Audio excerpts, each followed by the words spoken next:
Yo, what's good? What's good? Just want to get on here, man, real quick, man. Just want to get on here. Um, Joe Biden, he basically elected Kamala Harris for the VP pick.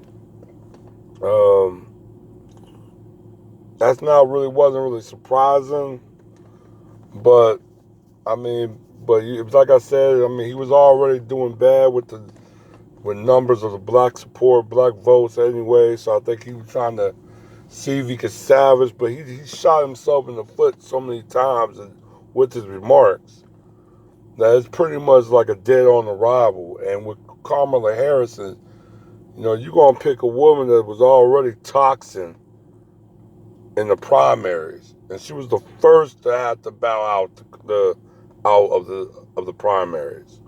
So it's almost like losers attract losers. Uh, what can I say? Now a lot of people saying Indian because she's talking more about being Indian American than really saying Black American or even Jamaica. She's basically all over it, but she definitely had the one thing of the blackness of roll of her. She's basically walking away from that, but the Asian role of it, she's embracing it more. Um, I'm just really going to say this, and I'm being very blunt with it. Many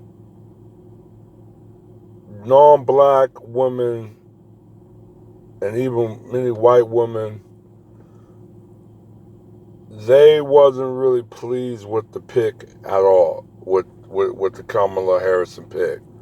And I already knew it was going to be some racial tension. This is where I know for a fact women is not going to vote for Biden. They're not going to vote for him just of the serenity of having a black woman be vice president.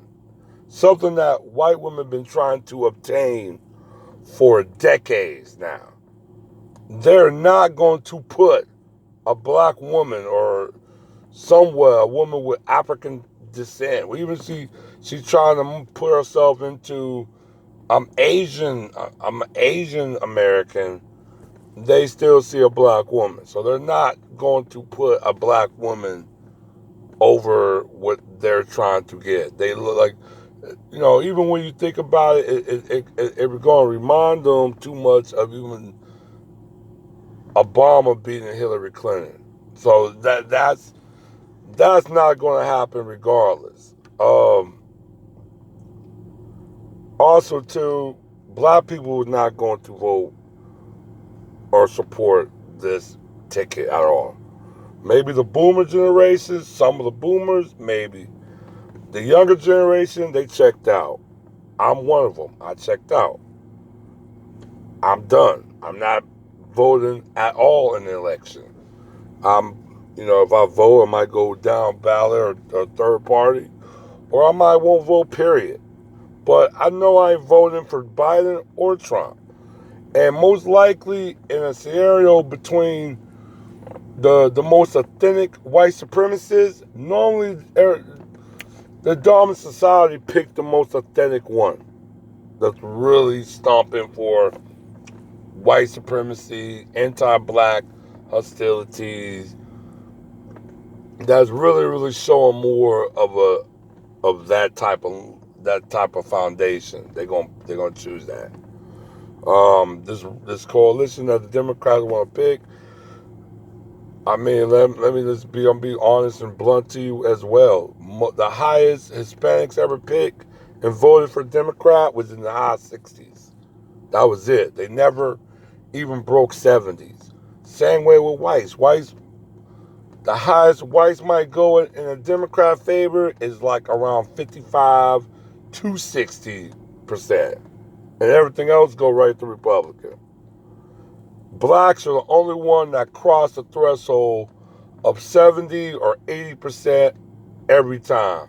If we don't crack 70 or even cracking the 80 or 70%, more likely a Republican is going to win.